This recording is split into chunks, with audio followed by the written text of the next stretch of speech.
Hello and welcome to the Home Assistant Podcast. My name is Rohan, and as usual, I'm joined with my friend Phil. Hey, Phil.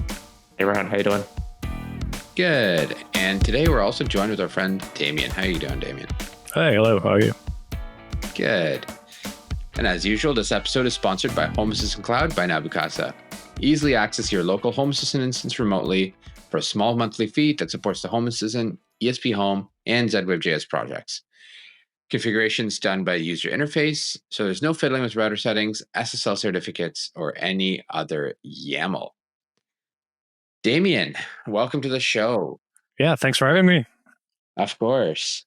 Tell us a little bit about yourself. Where are you based? What are you doing? What are you doing home assistant wise? Cool. Yeah, I'm Damien. I'm from the Netherlands. At home, as you can see now. I'm a teacher. I used to be a teacher, and now I work as a police officer. So nothing tech compared. And wow. Yeah, well, I'm using Home Assistant for I think 4 or 5 years now, maybe. And Cool. before that, some other smart home stuff. So yeah, I think I started in 2007 or something. Wow, that's cool. Yeah, it's cool to have someone that's not like in the tech industry. How does a teacher/police officer start their home, like get into the smart home? Like, what made you sort of go down a smart home sort of journey? I was expecting this question, so I thought about it a lot. And I think it goes back all the way when I was a child. And my uncle, who sadly passed away, he was like the extremely creative type, almost like an artist or something. And when I was, I think, 10 or 12 years old, he had, what he said was a clapping light. You know, you clap your hands and the light goes on and you clap. And we were sitting in his home and he did that, and I was a child and I was like, oh my God, this is pure magic, you know? Yeah. Amazing. And what I didn't know was he had a switch just under his seat and he was tapping the switch. And I was like, how does he do that? I want this. And I think that's where the light was lit. Oh my God, that's so funny. So he didn't actually have a clapper. He just had a switch. No, I think that didn't even exist. Yeah, maybe for 1,000 euros or something. I don't know. Oh my God, that's so funny. Yeah. That's hilarious. So okay, I think I was in my teens and I was a gamer. I was like sitting behind my computer all day and trying to. I built my own PCs and stuff. So I was already into tech interested. And then the first Xbox came out, you know, the big green one. Yeah. And I think the first thing I did was turn it on. And then the second thing was turn it off and flip it upside down and screw it open just to see what was in it. Because there was a big hype saying it was just a computer, you know, just different. And then, that started it off and connected it to my computer and tried to put in a new hard disk and everything like that, you know. And I was in my room. I still live with my parents. And was like, how cool would it be if I turn on my Xbox, my lights go out and everything like that, you know? So it just was a flywheel. And so starting on the Xbox, how did you manage to automate those sort of things? Like, what were you using to automate that from the Xbox? Yeah, well, we had a home network pretty early, and there was a program on Windows. I don't know what it's called. It's very long ago. You can hook up your Xbox via a switch. You had the crosswire cables at the time, and then it could see that the Xbox went on, and then you can automate stuff from your computer. So that was pretty awesome. Yeah, that is really neat. Yeah, that's pretty primitive. That's very early on. Then that's kind of yeah.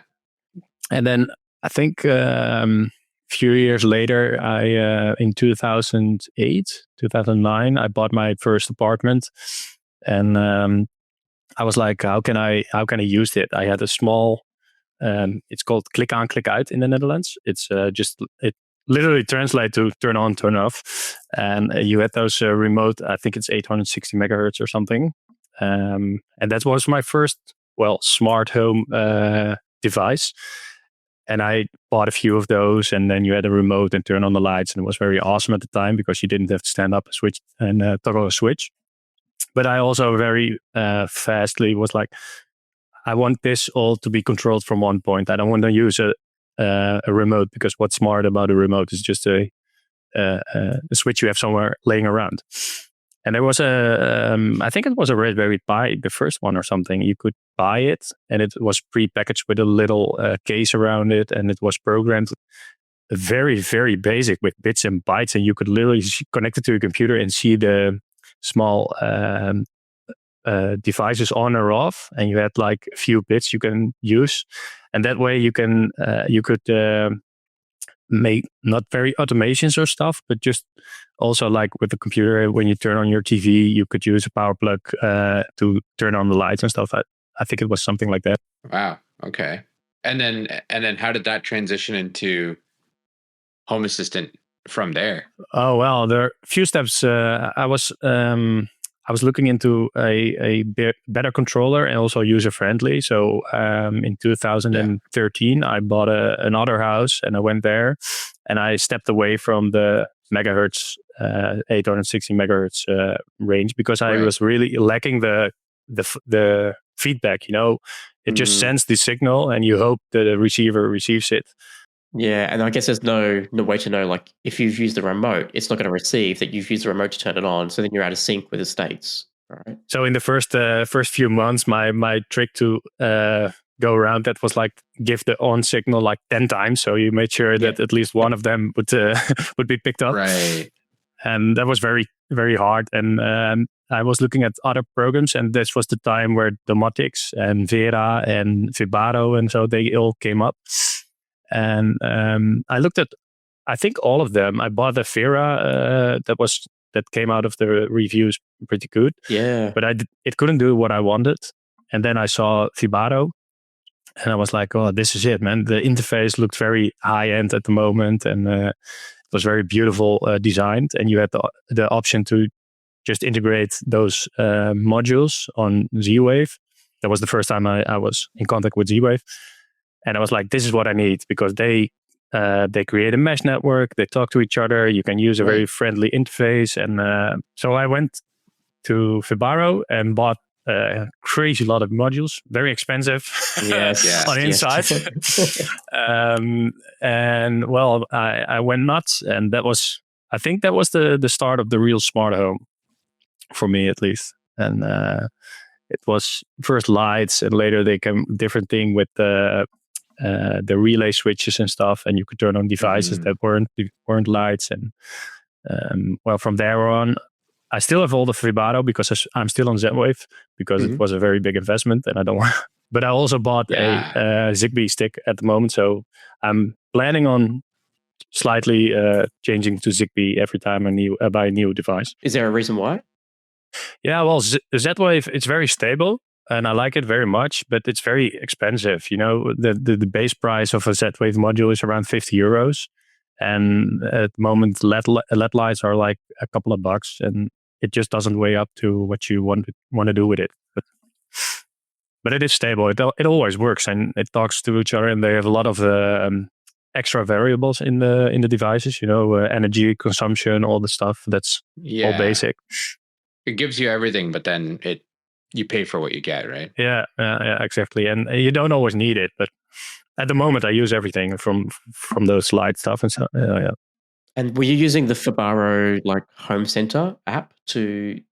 I had the Home Center too, and I also talked my parents into it. So I said, like, that's what you need to have. They also wanted a smart home, and I was like, go the Vibaro way. And at the moment, it was everything you needed. You could also do not YAML, but the little scripting language, and also the blocks you can just drag and drop when this then that kind of thing. And it was good, but it feels like the production was amazing. And then, oh, sorry, my Google is talking to me. I'm just going to explain what it's saying, because it's actually pretty funny. But the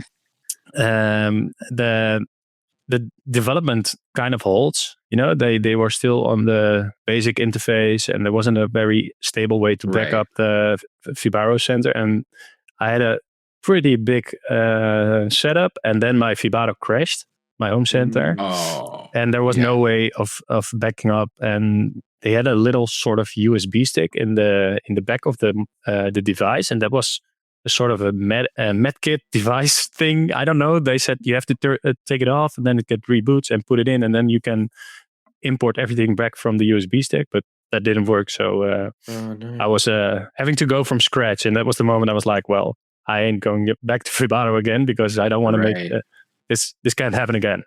Yeah, and I was actually going to ask, are you integrating the home center into Home Assistant? But I'm guessing you've moved away to a dedicated stick. I had a small transition part because it happened when I already, I think I already moved to this house, and there was a small, I had a couple of those Zigbee modules hidden away in walls. And on the inside, you should always be able to reach them. But I didn't want to reconnect them all to Home Assistant, but eventually I did. Okay. Interesting. So how do you drive a lot of these devices? So like, is it primarily automations? I know you have a Google Home system at home now. Yeah. I have 0 automations. Okay. Because when I started with Home Assistant, I was it was all with YAML, and the UI interface was very basic, but the automation was very YAML heavy. And I came from Vibaro, and that was drag and drop easy and just fine tuning with the scripting. And I was like, I want to do something visual because that's kind of the way. I'm not from tech, so it's very hard for me to learn all the scripting. And I want something visual. And then I came across Node-RED as an integration into Home Assistant. Amazing.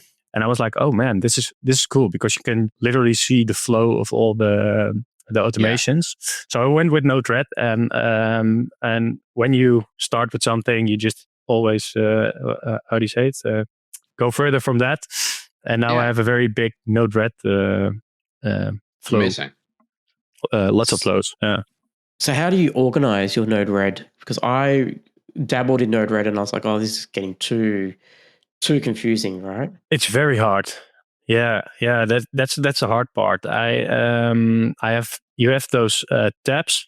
You can go to different. I'm just looking at it right now, and it's sort of like I've organized it in my head, and I also created groups in the different flows. You can combine those nodes into a group, and then it's visually combined.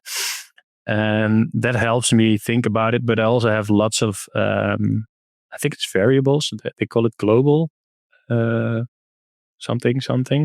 And there you can store data for use in a different flow. And I use that combined with common flows to just type out what I do in that flow and what I store in a variable and take it to another flow.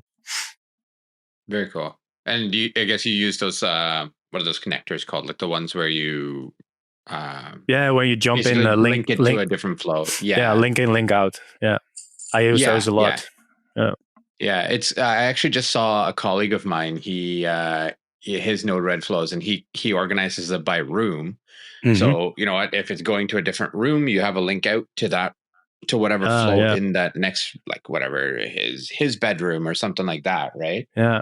And what I do is more about theme. So I got one for the lights, I got one for the energy, I got one for different situation, like going on a holiday or going to bed or going away. Those are different flows. So it's sort of, they're all different, but they combine in certain ways. And only the part where they combine, I have those commented to say, well, this one goes to that one. Yeah.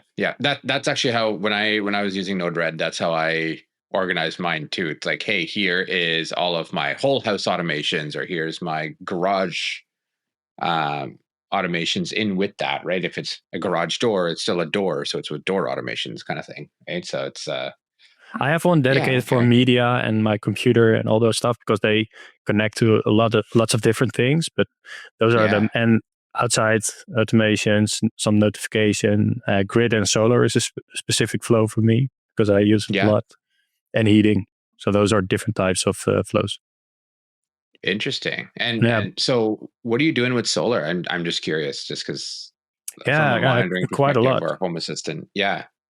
Yeah, well, what I went when we bought this house I'm currently living at, it is a newly built home, so we had lots of input. It's a private builder, so we could really tell him what we wanted. And I was talking with my wife and said, well, I want to go all on reducing our carbon footprint and full electric, no more gas. And this was prior to the invasion of Ukraine, so it was a very financially also encouraged a way to step away from the gas. And what I do with solar is that I have a contract that has hourly prices. So it changes on the hour, and I have that imported into Home Assistant. And I have, I believe, 25 solar panels on my house, both on the east and the west side. So it constantly checks how much solar I'm getting, how high the energy price is, and what I can use to use my energy, or to sell it if the price is high, or to keep it if the price is low. Okay. And I assume you have batteries then. No, I don't have batteries. I really want them, but I'm a bit. Our government has changed recently, and they are going like a total different direction for all the financial benefits of these. So incentives and stuff. Interesting. Yeah. But I have a heat pump. It's electric, and it has a giant storage. How do you call it in English? I can't. Sorry. It has a giant storage barrel. Tank, yeah, water storage tank. Yeah. Oh, water storage. Right. Yeah. So I can heat it up. It's very good insulated, and it stays very, very, very hot for a very long time. So I just use my excess energy to store it in heat. So it's also sort of a battery, because I use it later on. Interesting. For your electricity contract, are the prices dynamic, or are they set like, between 1 and 2 is going to be this price, 2 and 3 is going to be this price? They're set for 24 hours. So you get the day ahead prices at 1 o'clock, and then you can arrange that and see what will happen during the day. But they're mostly the same. In the morning you have a peak when everybody gets up and goes to work, and in the evening you have a peak when everybody's making dinner and taking a shower. So are you importing those prices into Home Assistant? Yep. I'm not guessing there's an API for you to do that. So then you can there is an integration. It's called Tibber. I think it's not only in the Netherlands. It's originally from Scandinavian. I just import it, and I have a nice graph that gives it, and also store it in variables. Nice. And then do you have Node-RED like flows or automations that then read that data and then can take action based on if it's going to be a high usage? Yeah, they do it. They do it like in advance, but I'm struggling with that because it's very hard to plan stuff in advance in Home Assistant. I'm still struggling with that, but I do use it to charge my hybrid car. We have electric bikes, all those kind of stuff. I programmed in the lowest 3 hours in the night. My bike takes 3 hours, so when 3 hours combined consecutive are the lowest price, then it turns on. And the same does for my car, but it takes 5 hours, so it uses the 5 lowest hours during the day and during the night. Interesting. Okay. And it really helps because the provider has an app that tells you where you are compared to the other users. Like, are you using high prices, low prices, or medium? And I'm always right at the bottom, like the lowest of the lowest. And sometimes I'm even lower than low. So I was like, oh my God, it really works. That's wicked. Yeah, that's really cool. I wish we had that kind of stuff. My provider here is just the worst. And again, it's all they have some variants of privatized whatever, but it's very difficult to find ones that have like APIs and so on and so forth, right? So you can do that kind of stuff. But I think it's also something that is very well, not normal, but encouraged here in the Netherlands or in Europe for that, because we're very tech centralized. So it's very, if you have an API, you just see that lots of people use it. Yeah, that's cool. But there is a really big difference in price, because sometimes I have like just a couple of days ago, I had an energy price of 79 cents per kilowatt hour. So that's like massively high. Yeah. But during the day, you can have it like 10 cents. Today, in a couple of hours, the price will be like, I think it's 12 cents or something.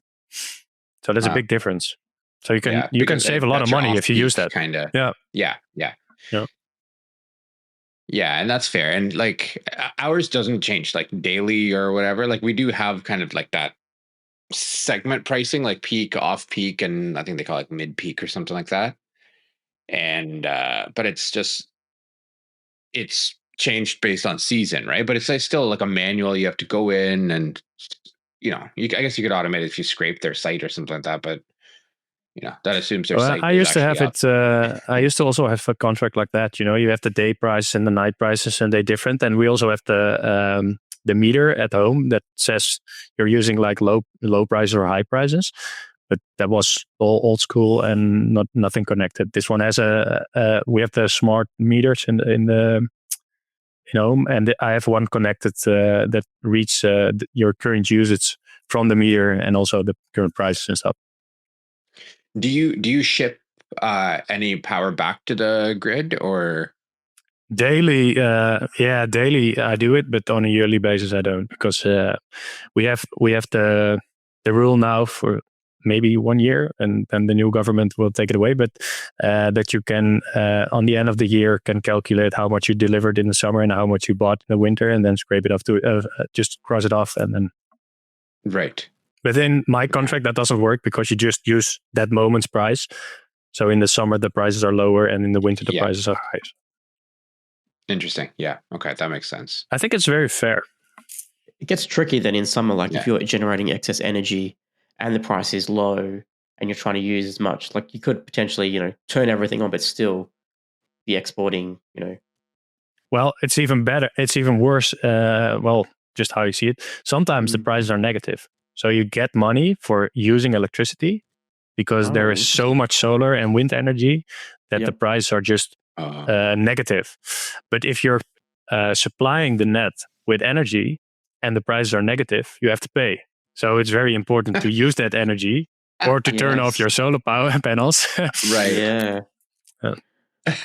So now I have I think it's the provider itself has created a little function in the solar panels that you can turn off your solar panels if the price is negative, so that it avoids getting paid for the sun. Yeah. I mean, it makes sense. Yeah, it is, and it's all from the perspective that our electricity network is kind of overloaded. The newly built houses can't even get connected to the energy at the moment because there is too much energy usage in the Netherlands. So this is my part in trying to fix that. But.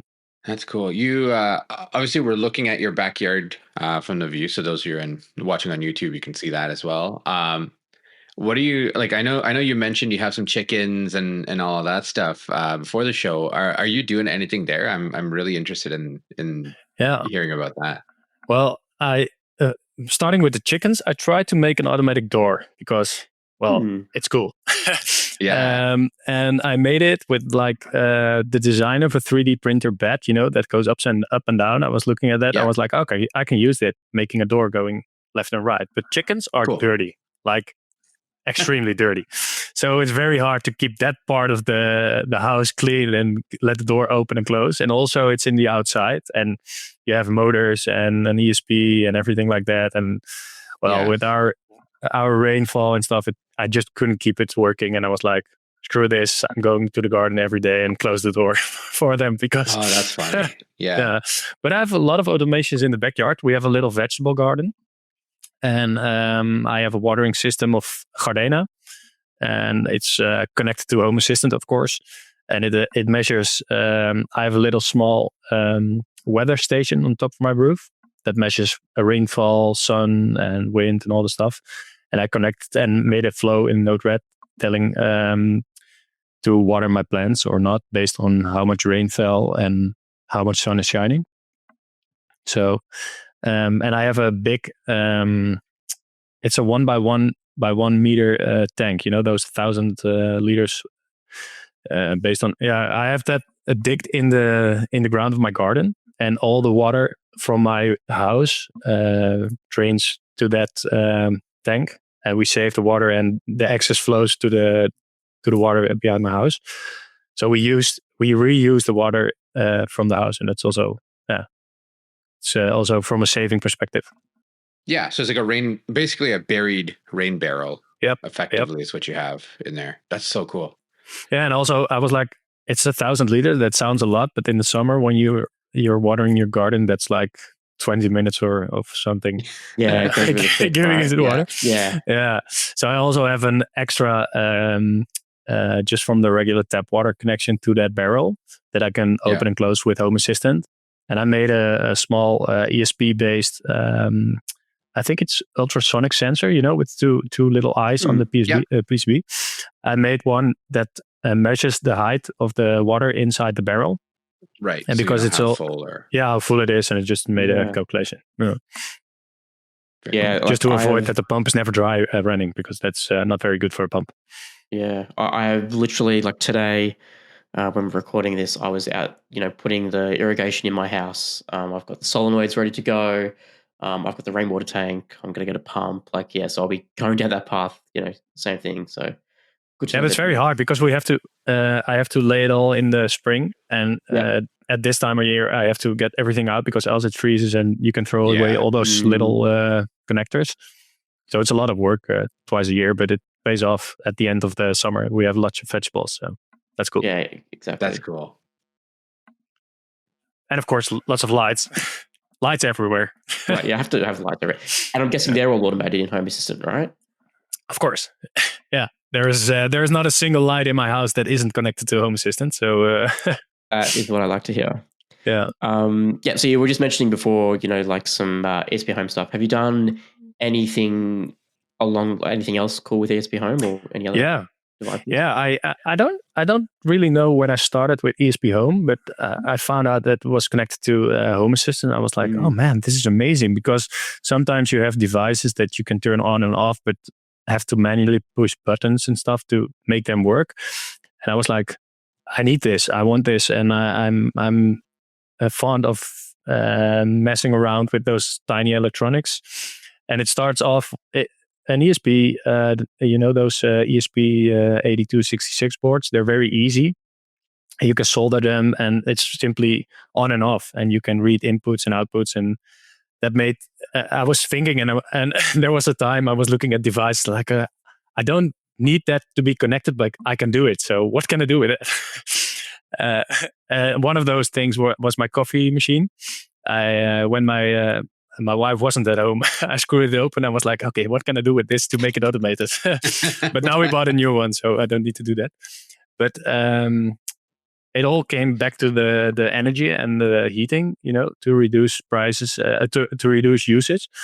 I started with the flooring heating. I have a concrete floor in my living room, so that's very that can store energy, heat very good. And I have those flooring heating pipes with water running through it, and those are seven zones, and it's either all on or all off, and that's very inefficient because my house is based east-west. So when the sun rises, the front of my house is getting warm and the back of my house isn't.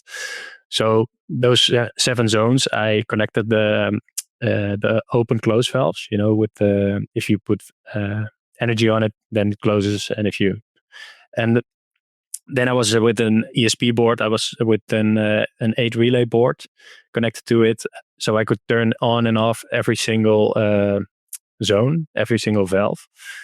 And that started with an energy controllability over my living room.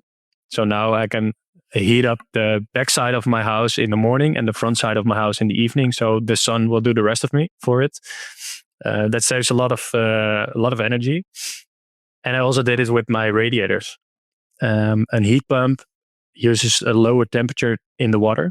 I think normal central heating is like 70 degrees Celsius, and a heat pump is around 30, 35. So you have to keep the water flowing and basically just slower heating. And in all our rooms upstairs, we have the Yaga radiators, and those are more like the convection radiators. Do you know those with all the ribs? They're just a few pipes and all the ribs. They run like oil through them or something with that to heat. Yeah, but this is also the water from the heat pump, and then those ribs get warmed very slowly. So there is no convection. Yeah. You can't get the air flowing through that because it's a lower temperature.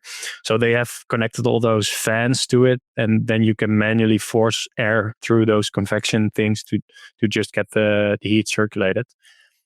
And they are on the website of Yaga, they say, yeah, you can connect it to your home automation and more focused to the building side of it, like large office buildings and stuff. Right. So I reached out to them and I was like, do you have a module I can input in it so I can connect it to Wi-Fi and maybe implement it in Home Assistant? And that wasn't there, and they were very unfriendly in their service desk and trying to tell me how it works. So I somewhere on the web found a explanation of the board and what all the pins and stuff were for. Yeah. And I was like, well, this is just a 0 to 10 volt input for the fan speed. It's an on and off. It's a temperature sensor. I can build it. So I bought a few of those ESPs, and it was very crude at the moment. Was just a sort of principle to test if it worked. And then I was like, I want this on a manually designed PCB. Yeah. And I was like, I can draw it with my pencil, so I can probably draw it on a computer. And I searched the web for those. You have some of those YouTubers are sponsored by PCBWay or something like that. Those kind of companies.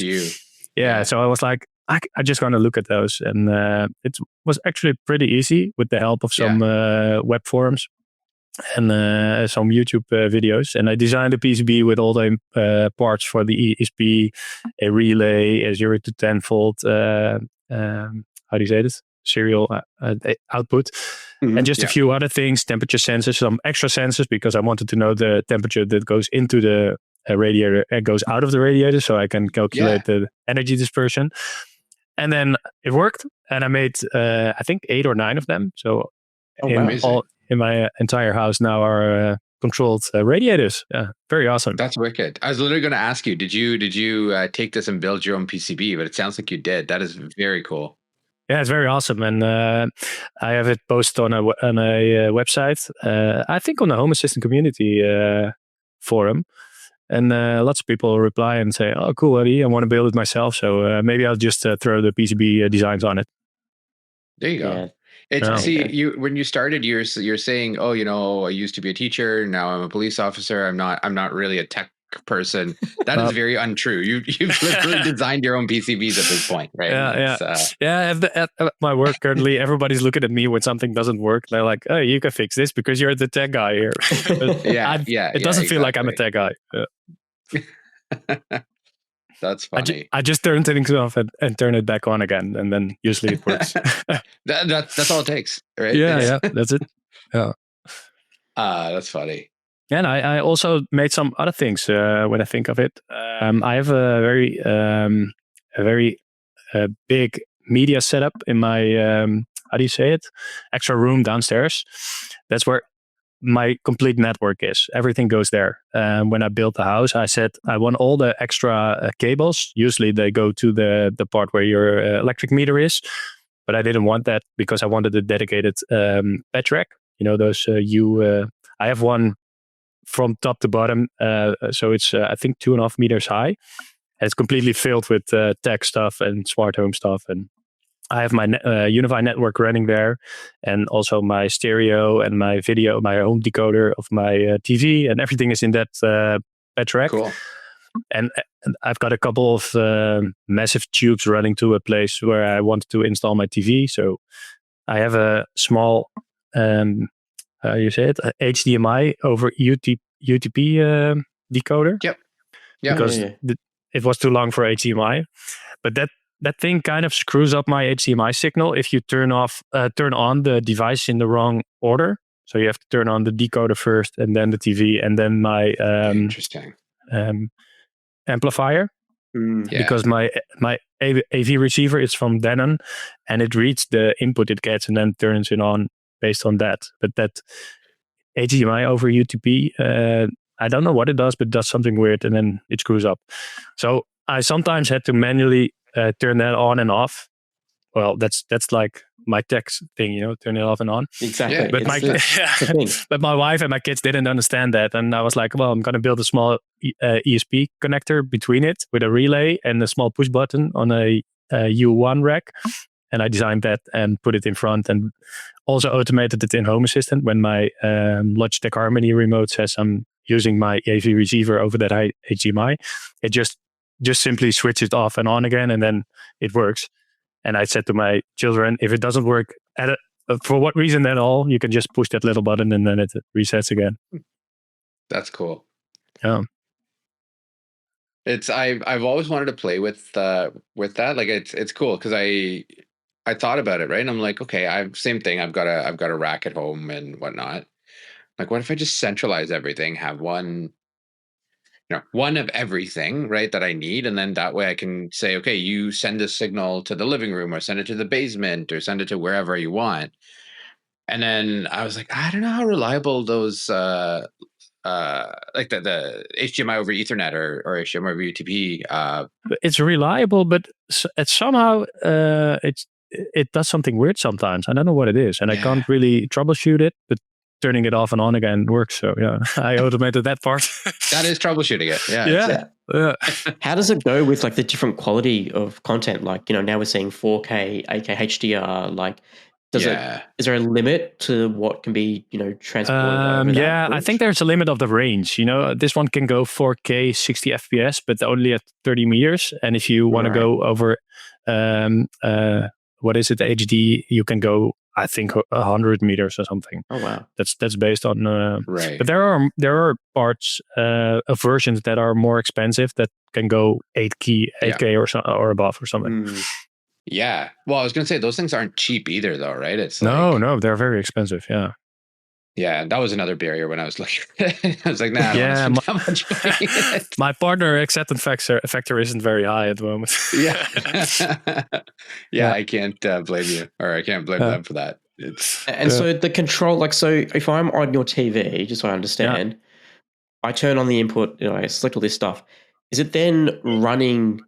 Like, is it then getting the HDMI signals, getting the audio and visual from a box in your server rack? I have another extension because when I'm sitting at my TV, I have the Logitech remote. So I select the activity, and that one's connected to Home Assistant, and then Home Assistant, Logitech tells the different devices to turn on because I have a backwards compatible infrared amplifier to the pet track. So in the pet track are those little eyes, and then everything turns on, and Home Assistant also knows which activity I'm using. So then based on that, sometimes different thing turns on that aren't connected over infrared or have to do something else, like a Chromecast I have there to stream those kind of things. Yeah.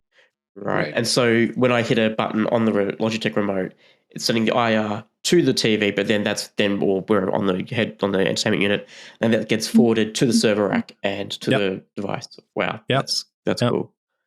Yeah, and you have the Denon is also integrated. It's a smart one, so Home Assistant can also read data from that. So if it sees you're using this and this activity, but the input of Denon isn't the right one, it automatically changes it after 5 seconds. So usually when you turn on my TV for an activity, it goes right. But if it doesn't, it turns 5 seconds and then it's right again. Very cool. I think if I was ever to custom build a home, I think I would probably do something like that. Yeah. Just to say, hey, here's just some dumb screens, right? And then everything else goes to a centralized area. It's very handy because you have one point of failure, that's the pet track, and the rest is all just wires going everywhere. One thing I would change is stepping away from some part of Z-Wave to wired sensors, because the infrared sensor, the movement, those take up a lot of battery consumption. And when one fails, you don't always get the right feedback from Home Assistant, like, hey, this one's dead. It just says, oh, this one's still, the lights are still on, or no, not a problem. But then your whole automation breaks and you have to troubleshoot. And yeah, that's something I would change. I've always, like, because I used to have the Logitech Harmony remote, right? I love the activities and all that, but I don't know. Since getting a smart TV, I've found the use for them not required, and I also find it a little bit, easier now just to have, like, with HDMI CEC. Like, I've got the Fire TV stick plugged into the TV, and it's just one controller. It controls the TV, controls the volume via Sonos. I don't like the idea of needing something else back to base, right? It's useful in my situation because I have to have the infrared going to the system, because the HDMI over UTP I'm using doesn't have the HDMI throughput back to the receiver. You can change the input and stuff. That doesn't work. And also the audio back to the receiver doesn't work. So when I use my smart TV for instance, watching Netflix or something, it's coming from the speakers of my TV. So I always stream my media over my Chromecast because I want to have the full Dolby experience. And then I use that. So I think it's useful in my case, and I can't even use it because I just don't use the smart remote of my smart TV. But if you have everything connected over HDMI with that callback, I can't recall the name, but that you can control the devices connected over the HDMI, then you don't need it. Because sometimes the activities are also overrated, very unuseful because you want to do something different, and then it doesn't work because you have to create an entire new activity. Because exactly, Yeah. Yeah, I had the little square one first, the 1100 or something. That was very high tech. I was like, oh my God, look at this. I can turn everything on with the little touch screen. Yeah, it was amazing.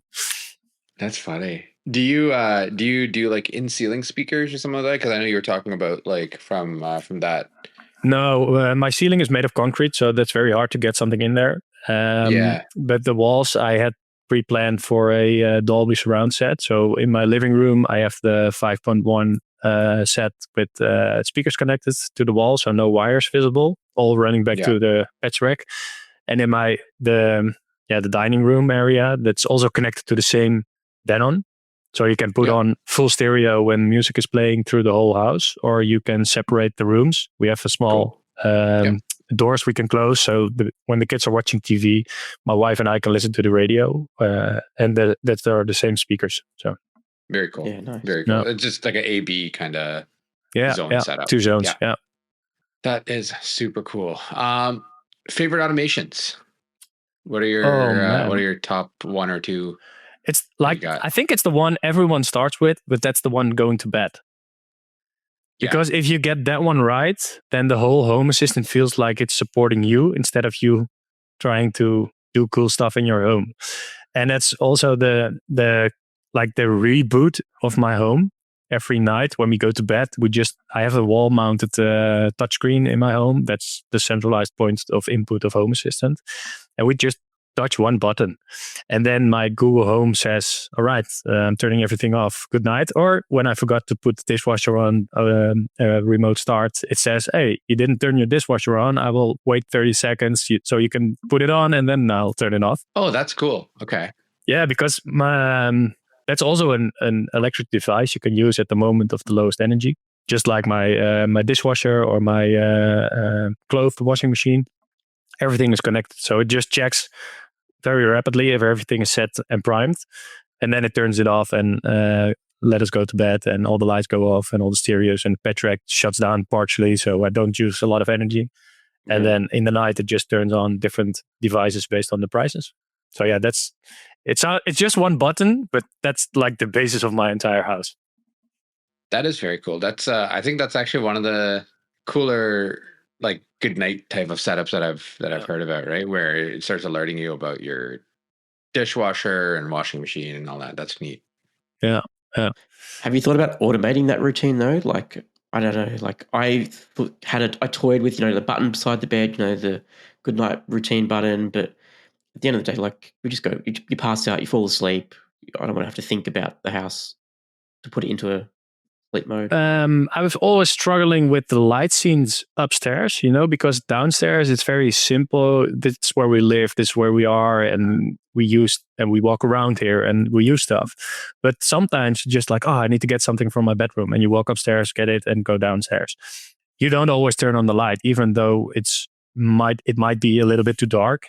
So I tried to automate that, and everyone was like, why are the lights going on, or why aren't they going off? And I couldn't really get a hang of it. And the same is with the sleeping routine downstairs. When you want to turn everything off, like turn off computers, turn off media, turn off everything, and that does it on the wrong moment, it takes like a couple of minutes to reboot. That's very annoying, and that gets very annoying very fast. So we just comply with pushing that one button, and it turns off everything. So it's already a very simplification of the total. Fair enough. Yeah. giant big red button to shut off, right? Just yeah. It's sort of the emergency. Yeah, you do have those of Vibaro, those big buttons. Yeah, I was about to say you should get you the bar man. You get one of those, right? Bam. Yeah. But the dashboard is also our information point. It gives our family calendar, the energy prices, the current consumption, the temperature inside, outside, everything, and also with what media is playing. And so we just walk past it. It's very centralized in the living room, and it's right next to the door to the stairs. So and it's just running Home Assistant. No, it's a small Intel NUC running Windows, streaming the dashboard of Home Assistant because I didn't want Home Assistant running on the same thing that runs the display because it felt like a fail option.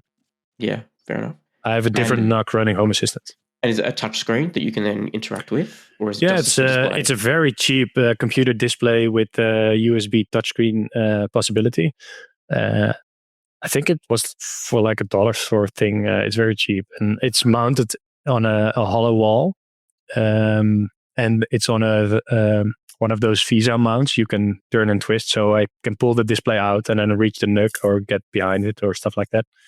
And it has Agent running on it. It's a Windows program, so you can control a Windows PC with Home Assistant.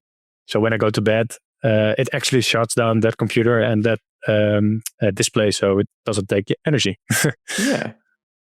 And is the display on like when the NUC is on? So is it like a 24/7 display except for at nighttime? Okay. Yeah.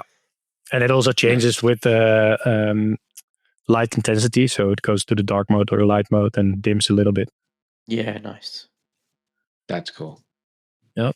It's also a party trick because every time people come here, it's like, what the hell is that? Yeah, of course. Yeah. And I have a brother, an in-law. He's like, he likes buttons.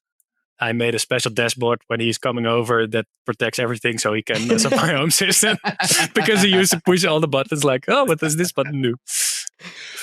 I think amazing. It's Didi from Dexter. You know that cartoon from... that's right. That's right. Yeah. That's so funny. Yeah. That's hilarious. Okay. So how long do you spend on your dashboards then? Like, do you take a lot of time to design them nicely? Or Yeah. I really want to redesign everything with the new sections and the drag and drop thing because I'm still on a lot of extra changes with YAML and stuff.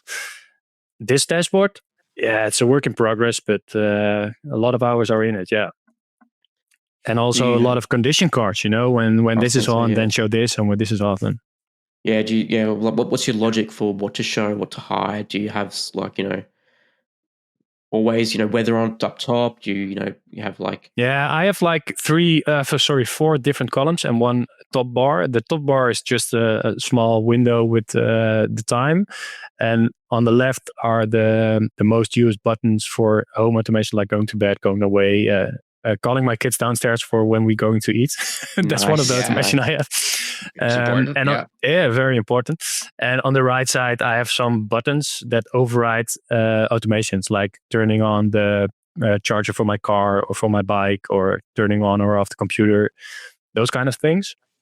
And then below that, I have 4 columns, one for climate, and that's like the outside and inside climate. Yep. And then one for energy. And that's the consumption, but also my water consumption, my energy production, all that stuff. And then on the right, I have the third one is lighting. And it's all with the sliders because everything is dimmable. Yep. And drop down buttons inside so you can control different lights or different groups of lights. Because sometimes you just want to turn on one light, but most of the times you just want to put on a part. And then the last one is media. That's everything from my cameras to my computer information, temperatures of my CPU. Everything is uploaded to Home Assistant with a export function of IQ, that software on a computer. Okay. And also what media is playing, like Home Assistant, Chromecast media or streaming media, all that sort. How big is the display? Like how many inches? Is it like a big... I think it's 22 or 24 inches. Okay. So, so it's actually a decent size. Yeah. It's a significant size. Yeah. Yeah, that would be a PC. statement piece, I guess. There, you're certainly not missing that. No, you can't miss it. No, and I'm thinking about like integrating it in the wall, because now it's in front of the wall, so it's like I think 2 centimeters sticking out. Yeah. And I want to integrate it, but it's very fiddly. Like it's moving around a little bit on that Visa mount. It's not the most expensive mount, so I'm afraid I'll get borders watching through, and I'm not very sure. Interesting. Yeah, that'd be cool. Love to see the evolution of that. Yeah, perhaps I'm gonna do it someday. Put it in the bucket list. Yeah. That's right. So you mentioned before you've got an automation to tell the kids, when it's dinner time. Have you got any other, kid automations that you've had to do, or anything that you've tried to, automate for the kids around the house? Yeah, they all have their, well, not all. The youngest one doesn't have a phone, but the oldest two have a phone. They are in their teens, and they have their special dashboard controlling the devices in their room. I don't know if they use it a lot, but that's like, you can use this, turn on the temperatures and stuff. They can override certain parts of things. And also the location tracking of them, showing them who's at home, who's away. It's just, it's more of a gimmick, but also sometimes it's useful when we're making dinner and they're coming home from school. They have a bike drive of 13 kilometers. So I can see sort of where they are and how long it will take before they're at home. So that's some, and I have smart speakers in every home, every room, and I can call different kids from different rooms, like, hey, would you want to come downstairs for a second, or also do the chores, make up the table. So I have that one for every single kid. Like, you have to come downstairs, and then when they're playing video games, I'm like, I can hear that from their room, and then they run down. It's very funny. That's amazing. Yeah. It's also, I think it came from my parents when we were kids. They had the small shipping bell, that one. Oh, yeah. Just a literal bell, and that was in the staircase, and they just ring it, and everybody runs down. Yeah. That's funny. Yeah. Drop whatever you're doing and come eat. Set the table, come eat. Yeah. And I also that's also something I automated for them, like screen time. It's very hard to get them off the phones or off the computers or switches, and everything is integrated. And because I have a unified network, I can also just shut down the internet connection of certain devices. So that's something I have, but I mostly try to talk them out of it instead of just disconnecting them. Yeah. Do you have like a, hey, okay, you know what, you're really not listening right now, so you have like a voice command or something that just cuts off their device? I do have a dead switch. It's like when I push one button, every device of that kit gets disconnected. So that's like, funny. You are so in trouble right now, and then I push the red button, and then bam, bam, bam, bam. Yeah, that's funny. Yeah. How does that go with things like you've got the phones, right? That I'm guessing they're going to have cellular, backup. To kill the Wi-Fi, they'll just go on, 4G, 5G. I think if I kill the Wi-Fi, I have a problem with my entire home. But yeah, their phones just travel to 4G. But it's more of a trying to raise them and trying to get them responsibly using the screen time instead of punishing. Yeah. I wonder if you can, I don't know if it's possible in Unify, but I wonder if you can actually like use it to block applications rather than block the device as a whole, right? So they can still use their phone, just not, I don't know, TikTok or Instagram or whatever. I'm an Android fanboy, so I'm on Android, but my wife is from, she has an iPhone, and she just recently switched. So now the oldest two also have the old iPhones. And I think on Android, it's very easy to do the parental control with the family link. And you can just literally app by app tell them how much time, if they're allowed, or everything. But with Apple, maybe because I'm not very interested in Apple, but it's very hard to get that set up correctly. Yeah. So yeah, I said to my wife, well, that's your part now, because they're all connected to your account. So good luck with that. That's funny. That's right. It's her problem. Yeah, exactly. But I think you can unify. You can use Unify to block domains and stuff, but not specific apps. Right. Okay. All right. Well, anything else you wanted to chat about, Damien? Well, probably when I hang up, I'm like, oh damn, I wanted to say that, but no, I think I shut it all. Yeah. That's great. Okay. Damien, thank you so much. We really appreciate you talking to us today. It's great to hear that there is a school teacher / police officer that is more got a smarter home than certainly me. And thank you. I apparently do this as a podcast, so that's got to say something for you. And you certainly give me some ideas around home theater stuff and all that. So yeah, thank you so much. Cool. Well, no problem. Thanks for having me. Cheers.